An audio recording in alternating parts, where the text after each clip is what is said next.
Guys আজকে আমি বাড়ি শুয়েছিলাম একা একা, তখনই আমার একটা মামা ফোন করে বললো ভাগিনা আম খেতে যাবো আই। তখনই আমি চলে গেলাম।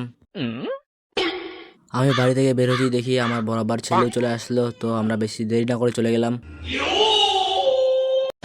তো গাইস আম তোরা হয়ে গেলো, আর এই যে দেখো আমার মামাকে এই আমাকে ফোন করে ডাকলো, আর এই দেখো ওখানে মুকুল হচ্ছে।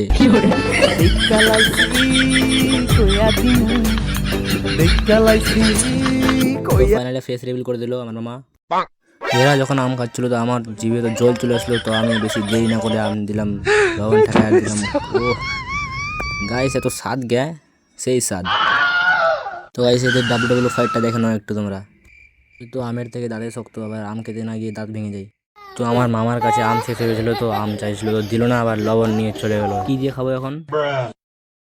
তো গাইস আমরা আরো কয়টা আম তুলে নিয়ে চলে আসলাম এখানে, কারণ গাছগুলা দেখে নিলে আমাদের মারে তক্তা বানিয়ে দিবে। তো আমার কাছে আম শেষ হয়ে গেছিল।